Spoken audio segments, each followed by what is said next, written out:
Hola, sean bienvenidos a este video. Yo soy Jonathan Jiménez. Este video se realiza para la asignatura de Transformaciones de Fase de la Ingeniería en Metalurgia y Materiales de la Escuela Superior de Ingeniería Química e Industrias Extractivas. El tema que abordaremos hoy, 14 de julio de 2020, es solidificación en metales, específicamente en la etapa de nucleación. Bueno, empecemos con ¿qué es solidificación? La solidificación es simplemente el cambio de un estado líquido a un estado sólido, recordando que en el estado líquido los átomos tienen un ordenamiento de corto alcance, mientras que en el estado sólido los átomos tienen un ordenamiento de largo alcance, además de una estructura cristalina. Esto se consigue disminuyendo la temperatura por debajo de la temperatura de fusión. La temperatura de fusión es la temperatura a la cual se realiza el cambio de la fase líquida a la fase sólida. Este cambio es sumamente importante en la industria, ya que mediante este se pueden formar piezas con características y dimensiones especiales para cualquier otro tipo de proceso. Ahora bien, la solidificación se puede estudiar en dos etapas. La primera es la formación de núcleos, o también llamada nucleación. En esta etapa comienza la formación de la fase sólida, que es lo suficientemente estable como para no volver a disolverse en el líquido. Un núcleo es el conjunto de átomos que tiene la energía suficiente para permanecer en el estado sólido. Y una segunda etapa, que es el crecimiento de estos núcleos para convertirse en granos. La forma de estos granos dependerá de la velocidad con la que se formen dichos núcleos. La nucleación puede darse en dos maneras, en la nucleación homogénea y la nucleación heterogénea. Para la nucleación homogénea tenemos que el primer indicio del sólido se da dentro del líquido, es decir, que el líquido proporciona por sí mismo los átomos para formar el núcleo. Esto se da cuando se disminuye la temperatura por debajo de la temperatura de fusión. Sin embargo, es necesario un elevado enfriamiento que puede alcanzar hasta cientos de grados Celsius. Ahora, para que el núcleo sea estable y no regrese a la fase sólida, es necesario que alcance cierto tamaño, llamado tamaño crítico. Antes de llegar a dicho tamaño, al núcleo se le llama embrión. Este embrión no tiene la estabilidad suficiente, por lo que puede volver a disolverse en la fase líquida.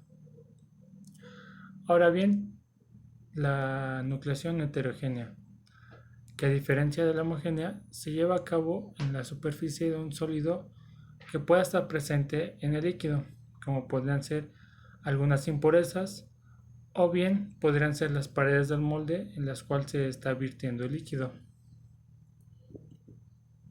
En este caso, como ya hay una superficie sólida, la formación de un núcleo requerirá de mucho menos energía, además de que requerirá un menor subenfriamiento para la nucleación. Este tipo de nucleación, la nucleación heterogénea, es la más común en la industria.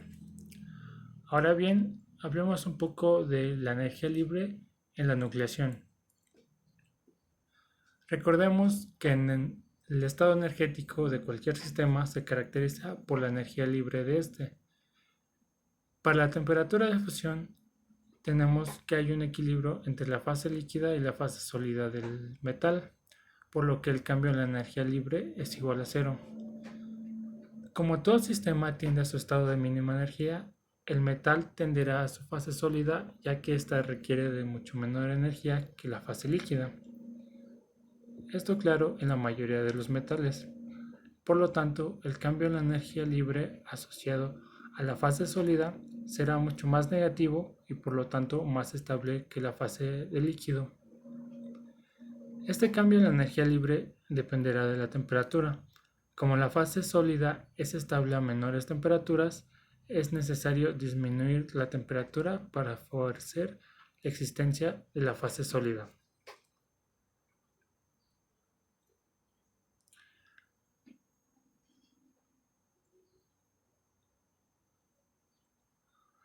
Este cambio en la energía libre tiene dos componentes.